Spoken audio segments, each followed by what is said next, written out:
Hi guys, this is Mindy. I'm sorry I haven't been around on the internet. I have been working with my friend Plain Flyer 21, also known as Jonathan, and his partner in crime, Gwen O. And I was on the J&G show a couple of weeks ago. I will try to put a link to John's channel in the description box. Today's discussion topic is going to be science and the Bible. Now, the first thing that we need to establish is what is good science. Good science is anything that follows a scientific method. And the scientific method is a systematic system. I know that's redundant, but whatever. Of making observations, forming hypothesis, making measurable and repeatable experiments so that you can alter or change your hypothesis. Okay, and we can get more detailed into that. But you make observations, then you can make a hypothesis about what you think makes that observation possible. And then you run repeatable experiments and observe the results.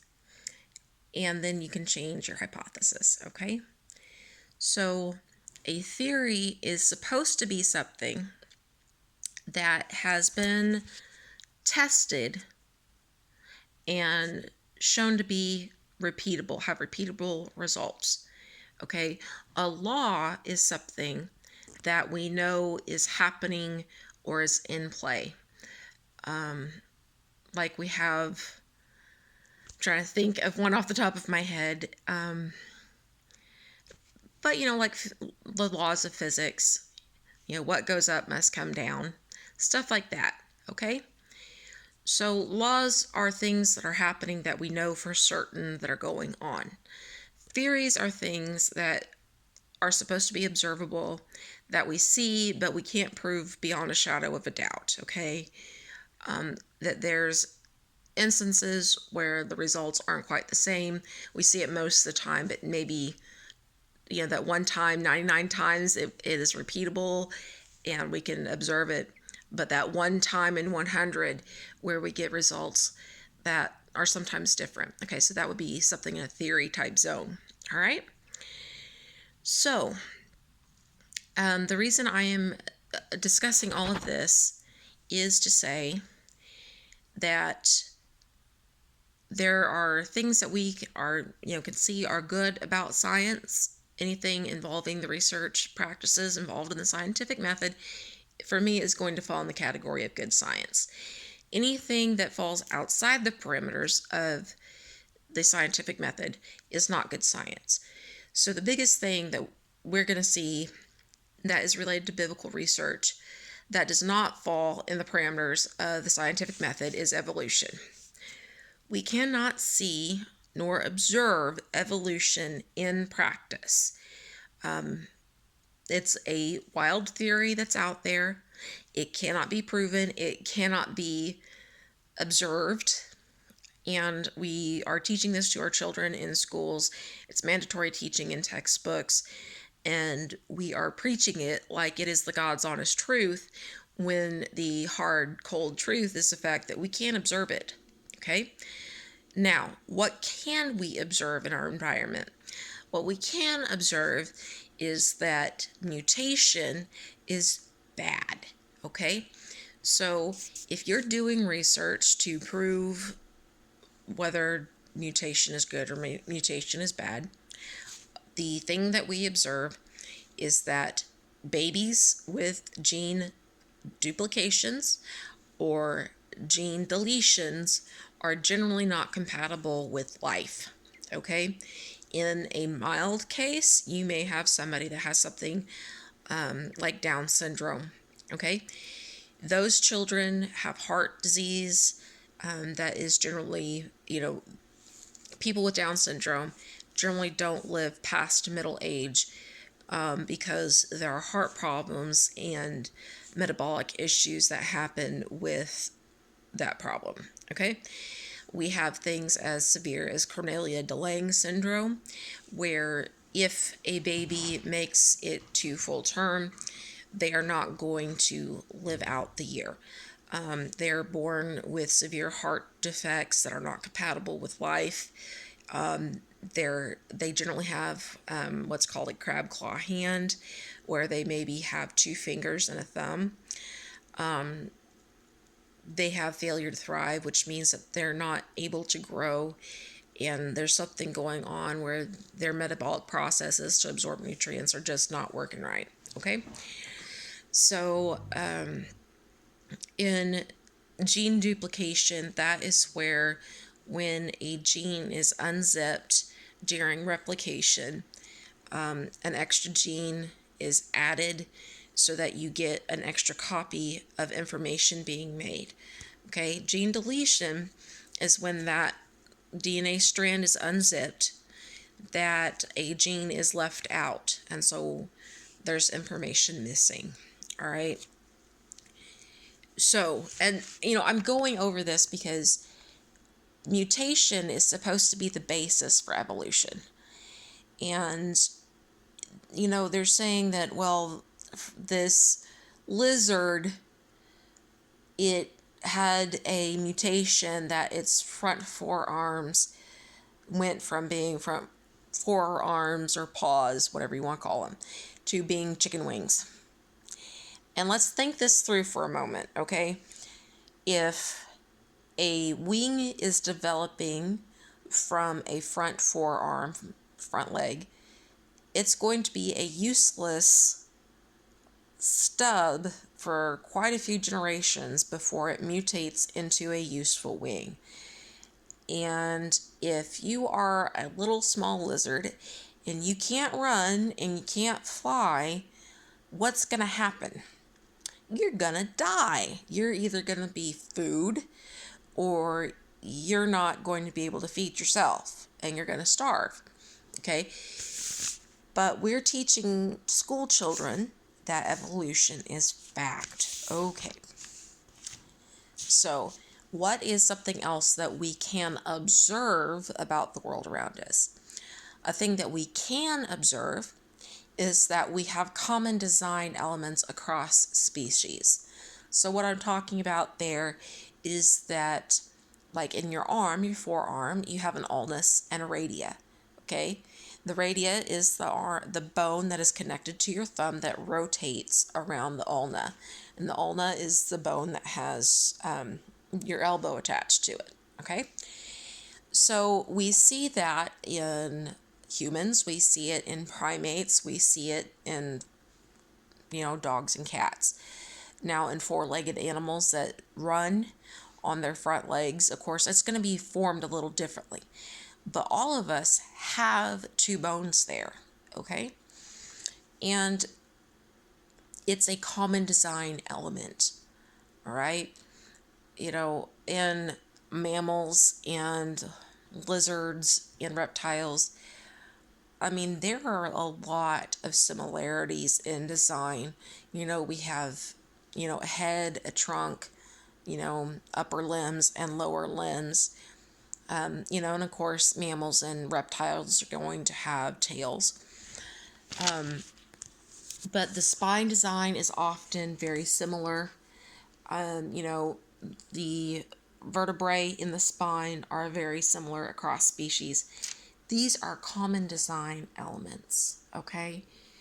And this is kind of an important observation because even though, like, a dog and a lizard do not have compatible DNA and cannot reproduce, we can see that they have a common design. And if you're thinking about this critically, that might lead you to realize that if there's a lot of common similarities, evolution's going to tell you that they had a common ancestor. Common sense is going to tell you that they have a common designer. Okay? Now, I bring this up to say that when you are looking at anything else in life, if you are dealing with a phone or a computer or something like that, you understand that certain programs work similarly. I can't say that word. they work the same because they have a common history and they have the same designer. So you know how Windows works on your computer. And, we see that like on an Android phone, we have different screens and we have windows and we have programs or applications that we click into. Okay?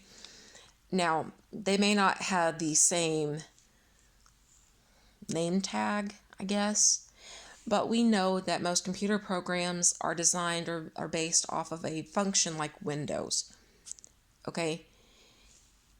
When we're looking at the world around us and we rule out everything except evolution, and we say that the only possibility for a dog and a lizard to have similar design elements is because they had a common ancestor, that common amoeba billions of years ago that crawled up out of the water and decided it was going to be a monkey today. We're ruling out a lot of information that really makes no sense. Okay? If you have a computer, you don't look at that computer, or that computer's individual parts and think that a tornado came through and an atom bomb went off and that computer built itself. When we look at the universe around us, it is organized and there are common design elements across species. We see things like the Fibonacci sequence and everything from plants to the eyes of bugs and, to a nautilus shell. Okay? These are common design tactics, probably because there was a common designer. Okay? If the same artist is painting a painting, we see common art elements. We can look at a Vincent van Gogh painting and see similarities between, the Scream and his self-portrait or Starry Night. All right, so why are we looking at the world around us and seeing things like the Fibonacci sequence in the head of a sunflower and the pattern of its seeds, and we see the Fibonacci sequence in the pattern of the eye on a fly? Why are we saying, well, it has to be a common ancestor to get that design? I'm sorry, but a sunflower and a fly do not have a common ancestor. Okay? What is observable is that we have common design elements. What is not observable is a common ancestor. Okay?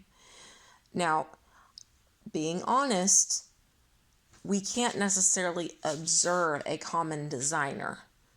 Okay? We can observe common design elements. Does that make sense?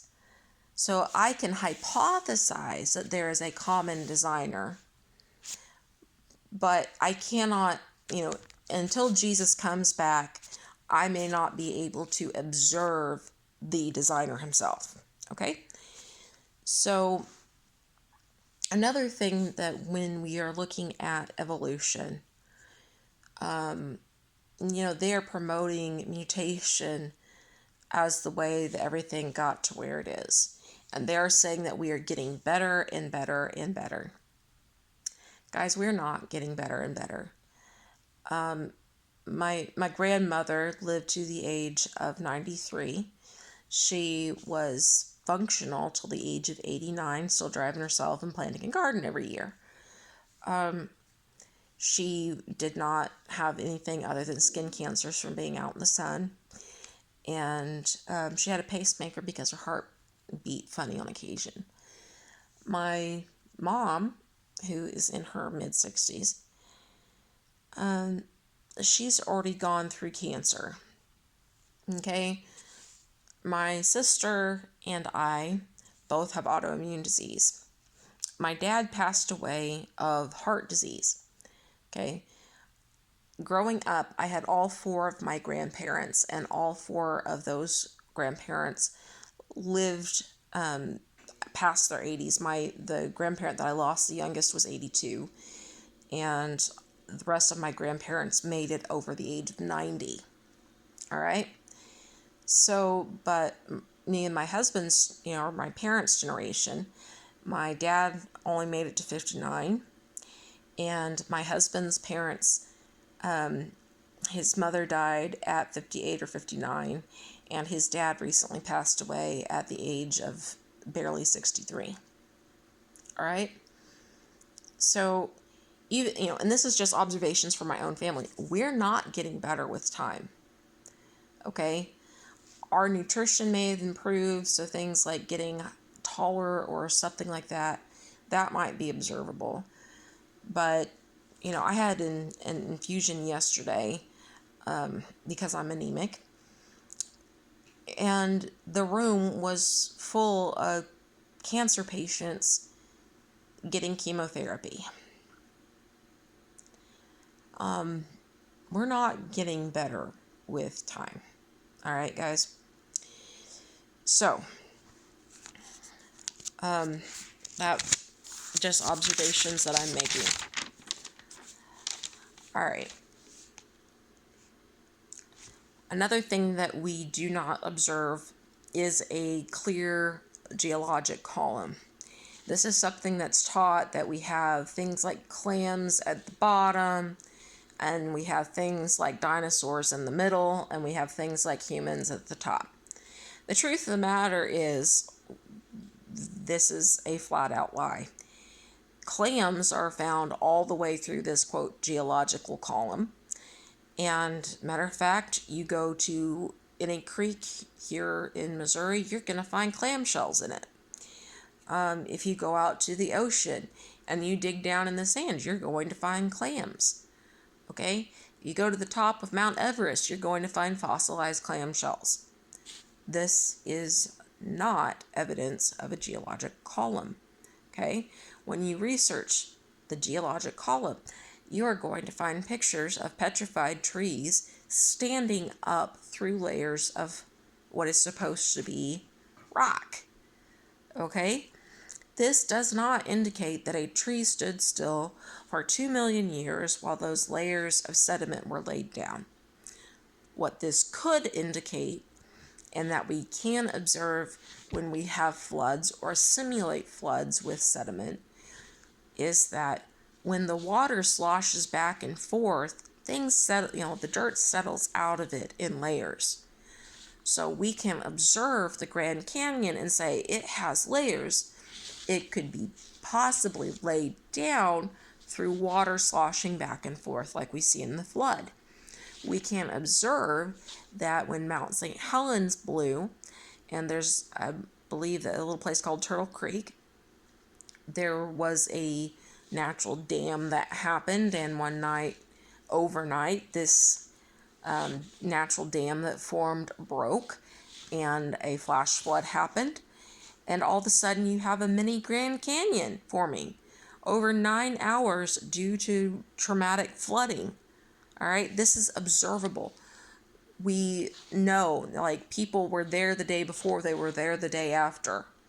Okay, so this is observable and repeatable. What is not repeatable or observable is a geologic column that proves evolution. Okay, we also do not observe mutation being beneficial. All right. Another thing that we can observe that is happening is that we are losing genetic information with every generation.